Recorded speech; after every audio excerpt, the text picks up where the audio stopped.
10. The Bible states that God sits within certain created heavenly beings around him. Unlike angels, there are different winged creatures in God's presence called the cherubim and seraphim. The key distinction between these heavenly beings, known as cherubim and seraphim, is their form. Cherubim have 4 faces and 4 wings, while seraphim have 1 face and 6 wings. 9.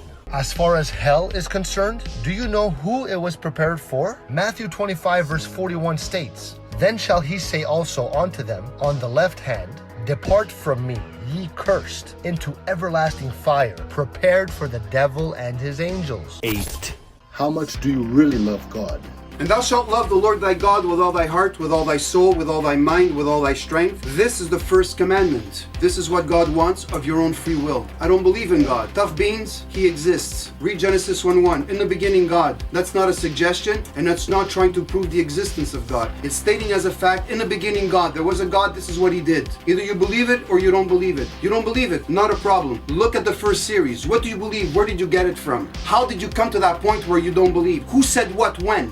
How did they say it? Why are you believing it? Yeah, you know, I heard my friend over there, and that's what he says, and that's what I believe. You didn't even check it out yourself. You don't even know if your friend was on drugs when he believed it or not. So you're believing something that somebody said that might be totally wrong, and you're willing to gamble your eternal life on what some schmuck said? If that's what you're doing, I don't want to be in your shoes at the great white throne judgment. 7. Did the Bible mention freshwater springs before man discovered it? The Bible stated the existence of springs in the seas. I want you to turn to Job chapter 38 and verse 16. God asks a question, "Hast thou entered into the springs of the sea, or hast thou walked in the search of the depth?" Now, only until the last 100 years, people have had the technology to discover that there's freshwater springs in the seas and oceans. Seas and oceans, they're all salty water. But if you go to the bottom of the oceans, there's fresh water coming out. What has been narrated in fables seems to be true today, 1905, in the existence of boiling fresh water springs rising up persistently in the tiny briny deep off of certain shores in the Hawaiian and West India islands and elsewhere. If man did write the Bible, he would have known of the existence of the springs in the seas and even in the oceans. But they only discovered it in the 1900s. Now there's not enough of it to actually replenish the Dead Sea, but there's still fresh water actually coming out of it. 6. Don't eat the rabbits. And the hare, which is a rabbit, because he cheweth the cud, but divideth not the hoof, he is unclean unto you. Rabbit starvation is also referred to as protein poisoning and is a form of acute malnutrition caused by excess consumption of any lean meat. Example, rabbit. If man wrote the Bible, he would definitely know the dangers of certain meats. It seems that he is still not sure about this subject, yet the Bible, as a fact, warns man and lays down what you can and cannot eat. 5. There's a time lapse of about 3,500 years between the time God said the stars can't be numbered and the time that man actually saw for himself, after he invented the telescope, that it can't be numbered. Turn with me to Psalm chapter 8, verses 3 and 4. "When I consider thy heavens, the work of thy fingers, the moon and the stars, which thou hast ordained." Verse 4, "What is man that thou art mindful of him, the son of man that thou visitest him, which thou hast ordained." So the Lord is the one that actually put them there. 4.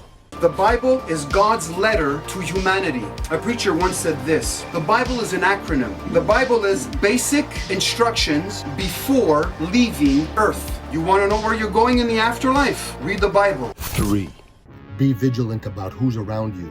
This woman came in, I had no idea who she was, who invited her. The first thing she did, she darted towards my son with something in her hands, starts doing the sign of the cross, and I don't know what else she was doing and what she was mumbling. Right away, I grabbed her shoulder, I pulled her out and I says, "You're gonna stop right there." Right then and there, I started praying. I says, "Lord, whatever it is that she's trying to transfer, bring it back to her on her own head." And I ended up praying for my son, my wife, myself, my house, because you never know, somebody can come and transfer something to you. 2.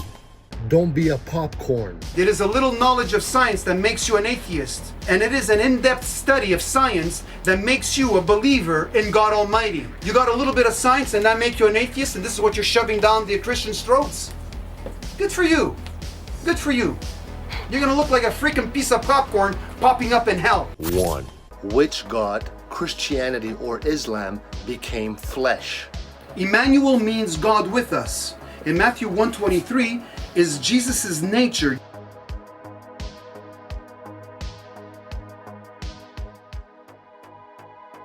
Jesus is God with us. Jesus became flesh, lived on earth, died, resurrected, and Jesus is still alive. Allah, who is your God, never became flesh, and Muhammad is only a prophet, and he's still dead. And that's the third difference.